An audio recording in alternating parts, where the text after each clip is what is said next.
Hello, bienvenue à vous dans cet épisode de podcast et j'ai la joie d'accueillir Jérémy Knops qui était avec nous au précédent épisode et aussi Ben Young que voilà, j'ai vraiment la joie d'accueillir. Ça fait longtemps on devait faire un épisode. Je suis désolé Ben, hein, on a annulé à plein de reprises, c'est pas grave.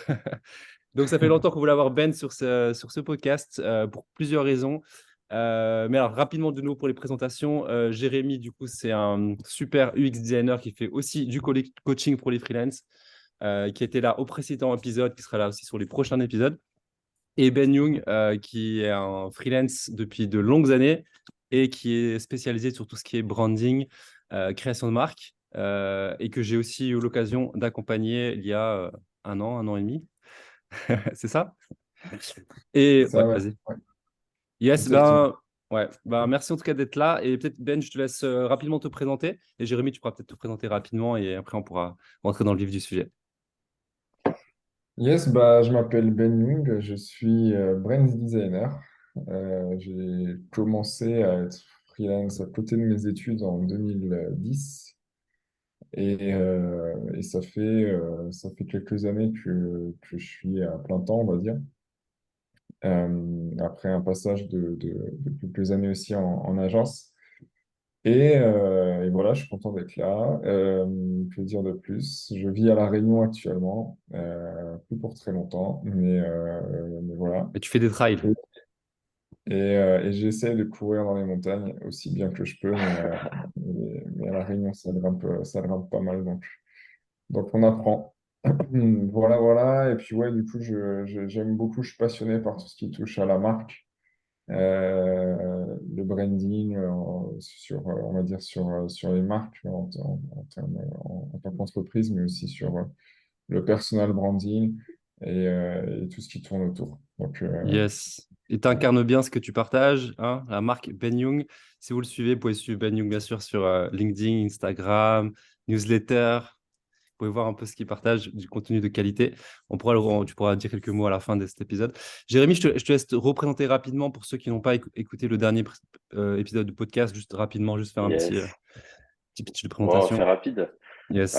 Du coup, moi, c'est, comme tu l'as dit 5 fois, Jérémy, on va dire product designer. Bon, après, ouais, on met l'étiquette qu'on veut, UX, UI, web designer, webmaster pour les plus vieux. Ouais, je fais ça depuis des années. Et puis, ouais, j'aide des startups et puis des entrepreneurs avec des produits, d'applications, ce genre de trucs, à les faire décoller dans leur business. Et c'est pas mal fun à faire ça. Et ouais, du coup, ouais, on est en pas mal décalage horaire. En France, du coup, il est 14h30. Ben, il est 17h30 et toi, Ah il ouais. est 8h30. Ah ouais, nous, c'est carrément l'opposé. Du coup, on fait une journée complète à 3. Trois fuseaux Un horaires. Waouh. commence, ouais, est à midi et puis l'autre termine, quoi. Yes, yes. Et pour compléter ta présentation, Jérémy, c'est que depuis quelque temps, tu t'accompagnes aussi, tu t'es mis aussi à accompagner des freelances en coaching, Yes. ce qui fait que tu es aussi apparu sur ce podcast depuis le précédent épisode et que tu seras présent aussi sur les prochains épisodes. Alors, on va rentrer dans le vif du sujet. Alors, voilà, Ben, il a vraiment une grosse expertise sur tout ce qui est personal branding et on va du coup traiter cette problématique, bien sûr, pour les freelances, à quel point c'est pertinent comment est-ce qu'on peut travailler son image de marque pour bien sûr attirer des clients, pour être plus crédible, pour qu'on arrête de négocier son tarif. Mm. Voilà, je propose qu'on rentre dans le vif du sujet. Ben, on te laisse peut-être voilà, nous dire un peu qu'est-ce que tu penses, toi, qu'est-ce que tu peux nous dire au niveau du branding, de l'image de marque pour les freelances. Yes, alors tu l'as dit, tu t'as parlé d'expertise. Moi, je vois plus ça je me vois plus comme un explorateur du branding qu'un expert du branding, parce que je pense que c'est une science qui est loin d'être exacte et que ça peut vraiment s'adapter à beaucoup de profils. Mais peut-être pour commencer, je pense que c'est important qu'on mette une définition sur c'est quoi le branding. Et donc, au-delà même de l'image de marque, le branding, c'est vraiment comment est-ce qu'on est perçu par les autres. Il y avait un mec super intelligent dont j'ai oublié le nom, je ne sais plus si c'était Richard Branson ou un autre qui disait que, ou Jeff Bezos peut-être, qui disait que le branding, c'est ce que disent les gens une fois que vous avez quitté la pièce. Mm. Je trouvais ça hyper intéressant. Donc, comment est-ce qu'on marque les autres? Euh, et, euh, et donc, ouais, ça peut très Ouais, bien c'est pas qu'une histoire de logo, quoi.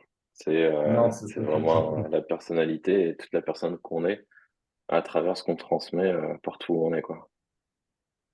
Exactement.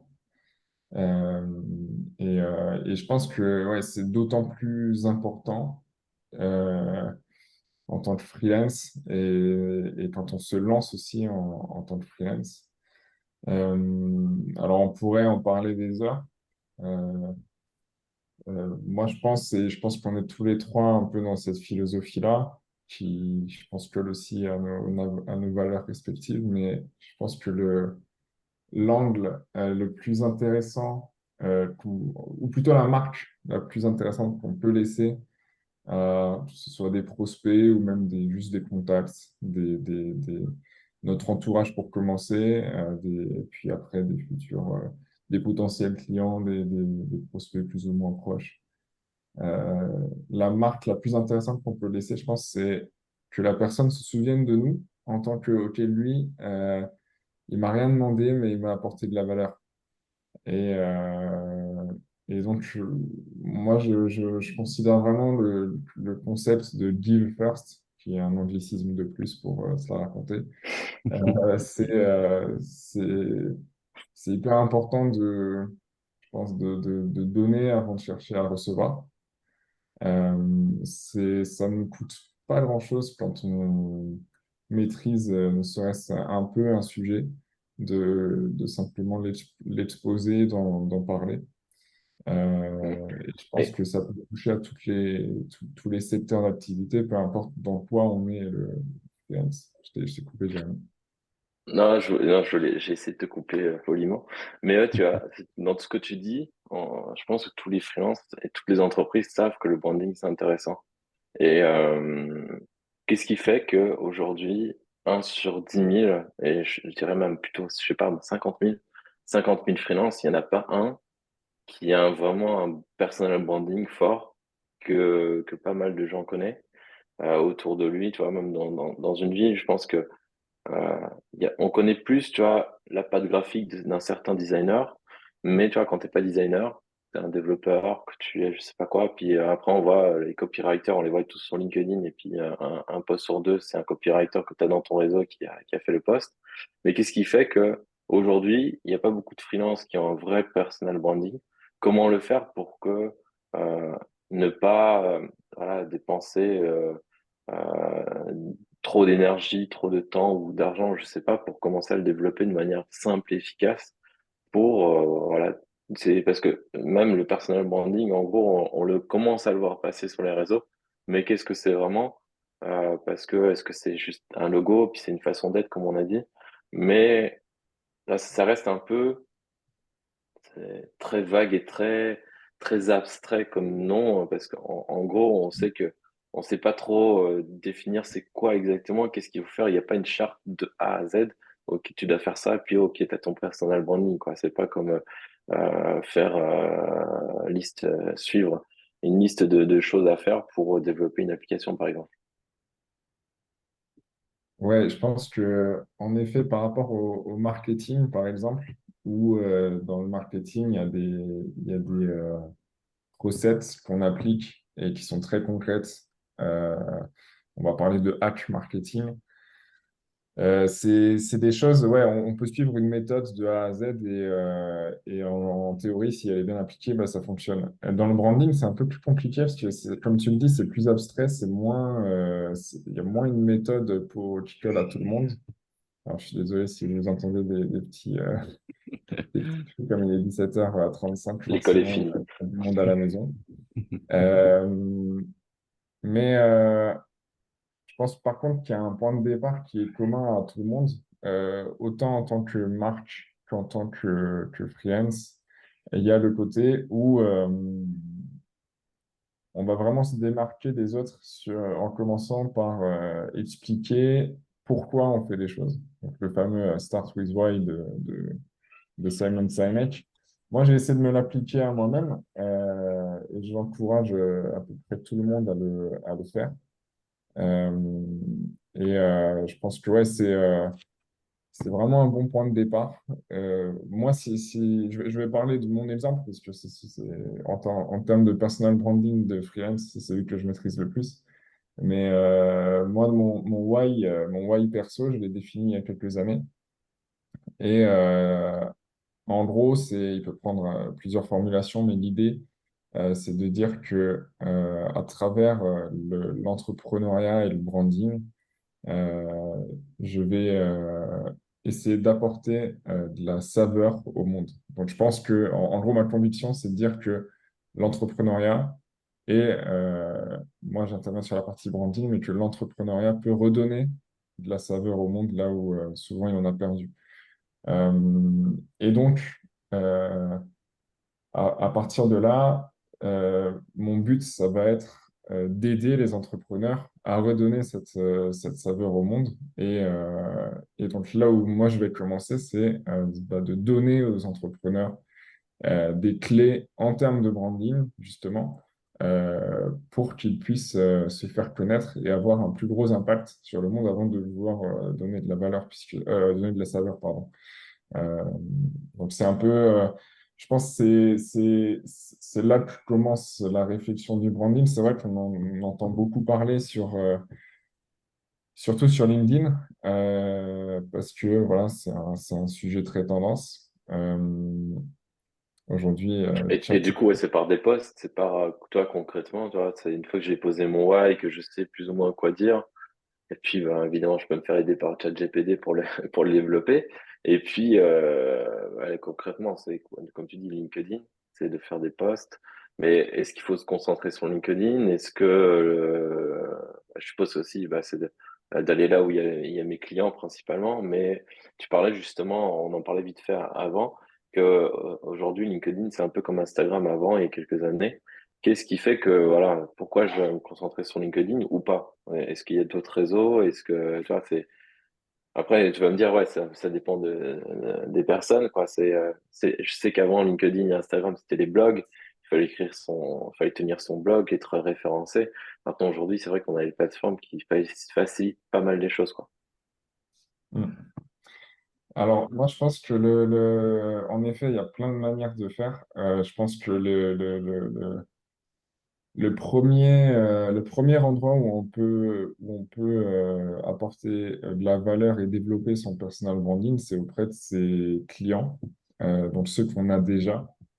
Ou si on a zéro client et qu'on se lance bah, autour de notre entourage, euh, c'est sûrement là que se trouvent les premiers clients. C'est souvent là, en tout cas, que se trouvent les premiers clients. Et voilà, je pense que quelqu'un qui vient nous voir, typiquement, je vais reprendre un exemple concret. Moi, je suis designer à la base. Je me suis donc élargi sur les questions de branding un peu plus large que juste sur le design graphique. Mais quand on vient nous voir en tant que designer pour nous demander un logo, je pense que là, c'est une première possibilité pour nous, en tant que designer, d'apporter plus que juste un devis sur un logo. C'est-à-dire qu'on va questionner l'entrepreneur, qu'est-ce qu'il veut apporter comme impact, lui, sur le monde, sur son audience, sur les gens qu'il vise. Et essayer voilà, de lui apporter du conseil en plus de ce qu'il a demandé. Donc, je pense que ça, c'est la première chose, c'est d'apporter un peu plus que ce qui nous est demandé envers les clients et les prospects. Donc ça, enfin, c'est pour tout le monde, puisqu'un freelance sans client, c'est pas un freelance, c'est un passionné. Euh, et ensuite, je pense qu'il y a plusieurs canaux, en effet. LinkedIn, je trouve que c'est très bien. Après, je pense que c'est un momentum et que à un moment donné, ça va rebaisser. Donc, parce que ma philosophie, c'est de dire que c'est bien de saisir les vagues, mais c'est bien de ne pas s'en tenir qu'aux vagues et de Hmm. aussi avoir des alternatives pour quand la mer elle est un peu plus calme. Donc, je pense qu'il y a en effet les réseaux sociaux du moment, mais et, ouais, je pense que c'est hyper important de développer aussi ses propres moyens de communication qui ne dépendent pas des plateformes. Euh, c'est pour ça que depuis 3 mois, je fais de la newsletter voilà, pour avoir les adresses email des personnes et pouvoir m'adresser directement à elles sans passer par une plateforme, même si j'utilise des outils comme Mailchimp, Sendgrid ou quoi, mais je ne dépends pas d'une plateforme et je ne dépends pas d'un algorithme. Donc, je peux m'adresser aux personnes. Donc, ça, Hmm. c'est, on va dire, newsletter, c'est la partie online, newsletter, réseaux sociaux. Mais après, il y a aussi pas mal de possibilités physiques. Je pense à voilà, tous les réseaux d'entrepreneurs dans les villes. On peut très bien les approcher, proposer, voilà, j'ai quelque chose à dire sur ce sujet. Ma fille aussi, apparemment. Voilà, j'ai envie de donner 1 heure de mon temps de vous raconter comment ce que j'ai à vous dire peut impacter votre business. Donc, Donc, voilà, c'est un peu la quoi, partie online. tu proposes un café à quelqu'un là, ou dans un coworking, et tu veux lui proposer de parler pendant 1 heure de tes valeurs, de comment ça se passe? C'est un exemple concret? Ouais, bah ça m'est arrivé récemment. J'étais dans un coworking justement, et puis je parlais avec une entrepreneur de son projet en fait. Je trouvais ça cool son idée. Et puis je lui ai dit, bah écoute, viens, on reprend les bases de ton branding. Tu n'en as pas vraiment, mais tu as initié des choses, mais c'est pas clairement défini. Ok. Et du coup, bah, viens, on en parle pendant 1 heure. Et du coup, je lui apporte de la valeur pendant 1 heure. Mais après, ça peut aussi. Et du coup, on a découlé à une conférence qui était ouverte où j'ai pu parler de cette thématique, bah, du coup, à 20 entrepreneurs. Donc, ouais, je pense que souvent, je pense en personal branding surtout, souvent on veut toucher le monde entier tout de suite. Mais je pense Hmm. que on oublie qu'il y a des étapes, qu'on commence par une personne qui va en parler à une autre personne, qui va en parler à une autre personne. Et que si on soigne vraiment la relation avec les gens, ça va naturellement progresser et on touchera de plus en plus de monde. Euh, ouais. Hmm. Ouais, c'est super Ouais. intéressant. Ouais. Ouais, parce que tu disais du coup en gros que faut commencer par donc le why, le pourquoi. Commencer avec ceux qui sont autour de soi, donc ses clients, son réseau, ses plus proches. Là, tu donnes des exemples. Entre guillemets, tout le monde peut les appliquer, mais peut-être pour certains, ça peut être des paliers qui peuvent paraître élevés de dire allez, je fais une conf ou je commence à poster. Qu'est-ce que tu conseillerais comme pareil, comme petit pas à faire pour avancer par rapport à son personal branding? Est-ce qu'il y a d'autres petite étape pour quelqu'un qui est peut-être plus débutant, qui a l'impression que ça paraît être une montagne de dire, allez, je vais faire une mini-conf. Bah, pour moi, les posts, c'est pas très engageant, mais après, peut-être que pour certaines personnes, c'est pas évident de poster, surtout sur LinkedIn où il y a, voilà, c'est le réseau du moment et où on peut aussi un peu se faire, ça peut être intimidant. Mais je pense que rien qu'avec la base de mail client, on peut déjà écrire aux personnes en essayant de les conseiller un peu, de leur apporter de la valeur, sans forcément même faire de la newsletter avec d'emailing groupé, mais simplement d'identifier 5, 6 clients ou même 2, 3 de leur apporter de la valeur, de voir comment ils réagissent. Il y a aussi ce côté où il y a forcément le syndrome de l'imposteur qui entre vite en jeu quand on veut développer son personal branding. Hmm. Euh, Justement, je pense que c'est bien de commencer petit, de s'adresser en one-to-one à quelqu'un, de voir si en effet il y a de l'impact, si ça apporte de la valeur, et en ayant ce feedback qui a de la valeur, bah, ça peut aussi nous conforter dans l'idée de le faire. Hmm. Ouais, tu parles de newsletter, mais moi, ça fait des années que je me bats pour me désabonner à toutes les newsletters que j'ai. Du coup, tu vois, moi, je me pose la question, je sais que c'est efficace, je sais que ouais, ça génère du chiffre en termes d'impact, et puis tu contactes des personnes qui sont déjà presque convaincues, mais est-ce que c'est toujours aussi efficace aujourd'hui? Pourquoi les newsletters et pas autre chose? Tu vas pas, tu vois, développer, parce que là, j'ai vu une fonctionnalité qui a été lancée aujourd'hui sur LinkedIn, c'est de pouvoir publier sur LinkedIn et en même temps sur Twitter. Tu vois, est-ce qu'il y a un truc avec Twitter ou, voilà, ou sur TikTok ou, tu vois, il y a énormément de choses qui peuvent être possibles. Alors pourquoi la newsletter et pas autre chose? Enfin, tu as proposé ça, mais je suppose qu'il n'y a rien à dénigrer sur les autres. Mais ouais, c'est un peu cette question de newsletter qui paraît un petit peu la technologie un peu aussi vieille que les blogs qu'on avait avant, quoi. Ouais. Je pense qu'il y a un regain de la newsletter ces derniers mois. C'est pareil, je pense que c'est aussi une espèce de tendance. Il y a beaucoup la notion de, chez les solopreneurs notamment, mais les entrepreneurs plus largement, la notion de bulletin public. Donc, en gros, on construit un projet et on en dévoile les coulisses, on montre comment on le construit. C'est aussi beaucoup ce qui fonctionne sur LinkedIn. Donc, on montre un peu les étapes, le quotidien de comment est-ce qu'on va créer son fameux business à 1 million par an. Et, euh, et donc, je pense que ouais, il y a donc les solopreneurs, notamment américains, ont beaucoup relancé la newsletter. Je pense que si aujourd'hui tu veux te désabonner à toutes les newsletters que tu reçois, c'est parce qu'elles t'apportent pas de la valeur. Ouais. Euh, mais que si tu reçois une newsletter où en fait, limite, tu vas l'attendre toutes les semaines ou tous les mois selon sa fréquence, parce que tu sais que tu vas apprendre quelque chose dedans, ça va vraiment changer la donne. Et je pense que quand je parle de newsletter, attention, je parle pas des actualités, de voilà, j'ai créé un logo pour telle personne, même si ça peut être intéressant, en vrai, ça n'apporte pas vraiment de la valeur à quelqu'un qui ne connaît pas ce projet. Euh, je parle vraiment d'apporter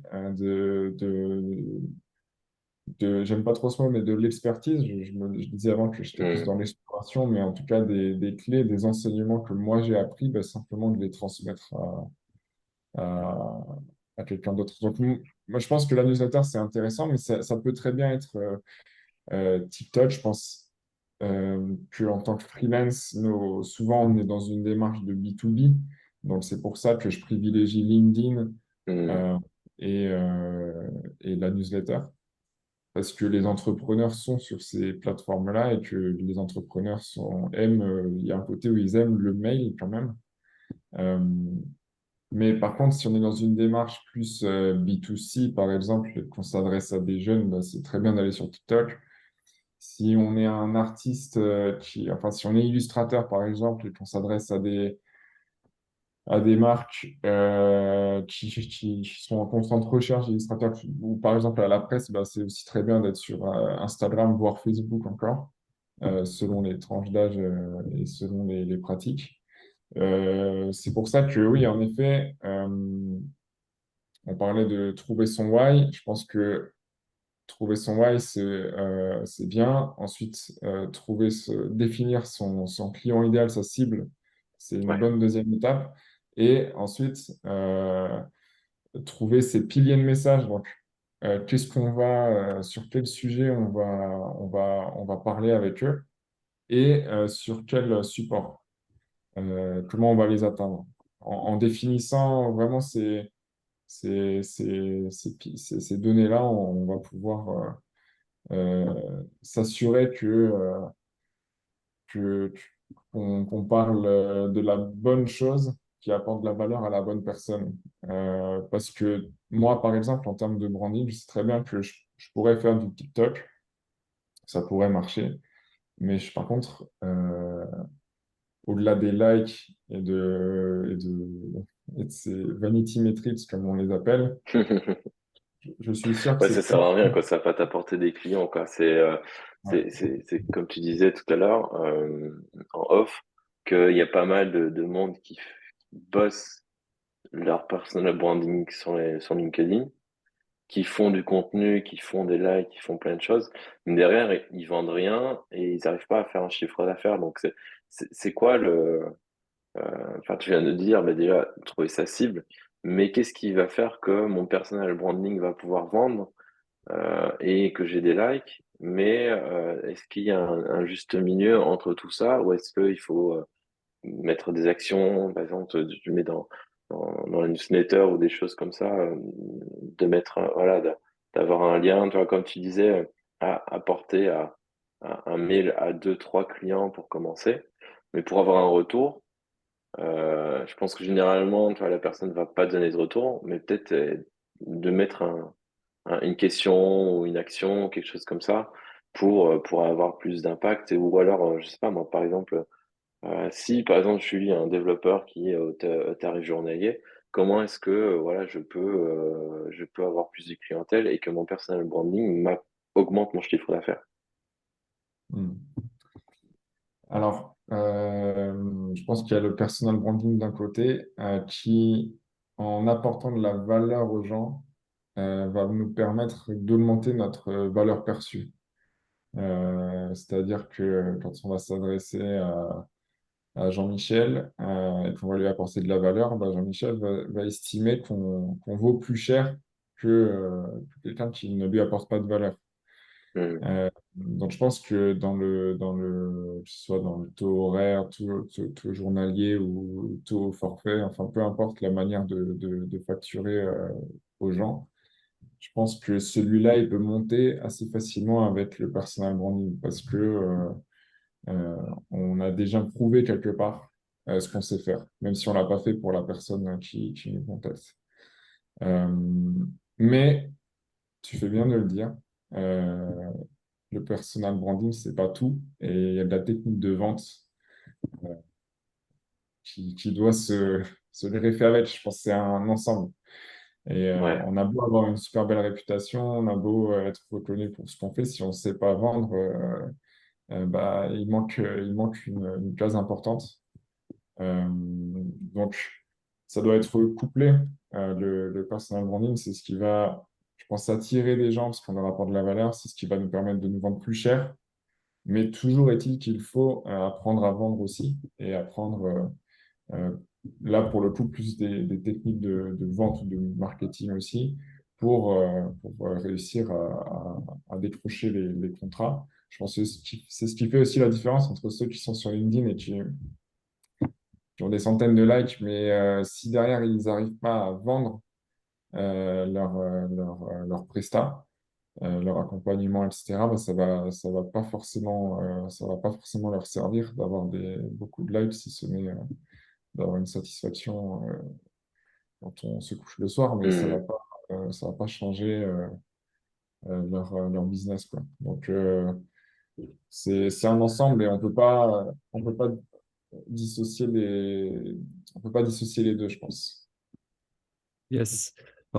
Merci en tout cas pour tous ces conseils. Il y a une question encore que j'avais en t'écoutant, c'est que toi, en fait, ça fait, bon, voilà, je te suis depuis pas mal de temps, mais en gros, depuis quelques mois, hein, donc tu t'es mis c'était aussi un des challenges du coaching qu'on avait ensemble, c'est que tu as commencé à poster plus régulièrement donc sur LinkedIn, puis tu as lancé ta newsletter, bon, Instagram aussi, et du coup, tu as vraiment beaucoup plus développé on va dire, ton message et ton audience, etc.